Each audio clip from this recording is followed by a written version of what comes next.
எல்லோரும் எப்படி இருக்கீங்க? இன்றைக்கி டக்குன்னு ஒரு சிப்ஸ் பண்ணிடலாம். இந்த கார்ன் இது வந்து டிபார்ட்மெண்ட் ஸ்டோர்லேயும் கிடைக்கும், மொத்த அப்பள கடையிலையும் கிடைக்கும். நான் மொத்த அப்பள கடையில் ஒரு கிலோவாக வாங்கிட்டு வந்து வச்சிட்டேன். ரேட்டு சீப் அண்ட் பெஸ்ட்டு தான். இது ஒரு கிலோவோட ரேட்டு எனக்கு வந்து 50 ரூபாய்க்கு தான் கிடச்சிச்சு மொத்த அப்பள கடையில். டிபார்ட்மெண்ட் ஸ்டோரில் இது விற்கிது. 1/4 கிலோ வாங்கினா கூட ரொம்ப தெரியும். கொஞ்சமாக ஒரு கைப்பிடி போட்டாலே ரொம்ப ஸ்நாக்ஸ் வரும். இதுக்கு வந்து ஒரு கைப்பிடி நிலக்கடலை பருப்பு, ஒரு கைப்பிடி வந்து பொட்டுக்கடலை, ஒரு ஸ்பூன் மிளகாத்தூளும் ஒரு ஸ்பூன் உப்பும் கலந்து வச்சுருக்கேன். சிவப்பவுல் ஒரு கைப்பிடி, கொஞ்சமாக கருவேப்பிலை, ஒரு 10 பல் பூண்டை வந்து இடித்து வச்சுருக்கேன். இதான் ஃப்ரெண்ட்ஸ், ஒரு 1/4 ஸ்பூன் வந்து சீரகத்தூள். இதெல்லாம் முற்றிலும் ஆப்ஷன், எதுவுமே இல்லை. கார்ன் மட்டும் இருக்குது, தனி மிளகாத்தூள் உப்பு இருக்குன்னா போட்டு வறுத்து மிளகாத்தூள் உப்பை போட்டு தூவி சாப்பிட்டா கூட சுல்லுன்னா சூப்பராக இருக்கும் ஃப்ரெண்ட்ஸ். இது வந்து ஸ்நாக்ஸ் ரெசிபி செமையாக இருக்கும். நான் இதெல்லாம் போட்டு பண்ணுறதால இன்னும் கொஞ்சம் டேஸ்ட்டாக இருக்கும். நான் வீட்டில் அடிக்கடி செய்வேன். இன்றைக்கி வந்து ஸ்நாக்ஸ் கேட்டேன் என் பையன் டக்குனேன், உங்களோட ஷேர் பண்ணிக்கிறேன் ஃப்ரெண்ட்ஸ். இப்படி பொரிச்சிட்டு வந்துடலாமா? எண்ணெய் காஞ்சோடனே மீடியம் ஃப்ளேமில் வச்சுக்கிறணும். ஏன்னா இது வந்து கலர் மாறாமல் எடுத்துக்கணும் ஃப்ரெண்ட்ஸ்.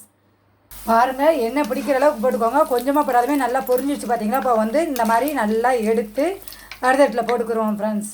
என்கிட்ட இந்த மாதிரி கரண்டி இருக்குது. உங்கள்கிட்ட இல்லைனாலும் ஒரு மாதிரி இந்த மாதிரி அரியரண்டி இருக்கும், அதில் எண்ணெயில் போட்டு கூட எடுத்துங்க. இப்போ நான் இதை என்ன செய்ய போகிறேன்னா, எண்ணெயில் முக்கி எடுக்க போகிறேன். இங்கே பாருங்கள், இதில் வந்து கருவேப்பிலையே போட போகிறேன். இப்போது இங்கே பார்த்தீங்களா, போட்டோன்னே சரசரனா அப்போ அப்படியே முக்கி எடுத்து அப்படி வெடிச்சிரும். அதுக்கப்புறம் ஒவ்வொன்றா பொடிக்கிற போகிறோம். இதே மெத்தடில் தான் நான் பொட்டுக்கடலை, நிலக்கடலை பருப்பு, அவல், கருவேப்பிலை எல்லாமே இது தான் பொரிச்சு எடுக்க போகிறேன். கருவேப்பிலை எல்லாமே நம்ம அதே மெத்தடில் பொரித்து போட்டாச்சு. இப்போ எடுத்து வச்சுருக்கோம் காணை இதில் போட போகிறோம். நீங்கள் பாருங்கள், உப்பு மிளகாத்தூள் கலந்து வச்சோம்னா அப்படியே பொடி தூவலாம் மேலே தூரம். இப்போ அடியிலேருந்து எல்லாத்தையும் நல்லா குலுக்கி விட்டு உங்களுக்கு காமிக்கிறேன் ஃப்ரெண்ட்ஸ். இங்கே பாருங்கள், எல்லாத்தையும் நல்லா குலுக்கி விட்டுட்டேன். அவல், பொட்டுக்கடலை எல்லாமே மேலேயும் பாருங்கள் நல்லா தெரியும். கருவேப்பிலையிலேருந்து பூண்டையும் நம்ம தோலோடு இடித்து போட்டுருக்கோம். அவ்வளோ மனமாக டேஸ்ட்டாக இருக்கும். பிடிச்சா லைக் பண்ணுங்கள், ஷேர் பண்ணுங்கள், சப்ஸ்கிரைப் பண்ணுங்கள். அடுத்து ஒரு புது டிஷ்ஷோட சந்திக்கிறேன். இது வந்து ஸ்நாக்ஸ் கொஞ்சமாக பண்ணாலும் ரொம்ப தெரியும். யாராவது திடீர்னு கெஸ்ட் வந்தால் கூட இந்த மாதிரி கார்ன் இருந்தால் போதும், டக்குன்னு நம்ம செஞ்சு ஸ்நாக்ஸாக கொடுத்து ஒரு கேசரி டக்குன்னு செஞ்சிடலாம். பாருங்கள், அடுத்து புது ஒரு ஹெல்த்தான டிஷ்ஷோடு உங்களை பார்க்குறேன். இங்கே பாருங்கள், புதுசாக பார்க்குறவங்க வந்து பெல் பட்டனை கிளிக் பண்ணி வச்சுக்கோங்க.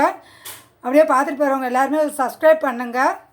தேங்க்யூ ஃப்ரெண்ட்ஸ், பாய். அடுத்து ஒரு புது வீடியோவில் உங்களை சந்திக்கிறேன்.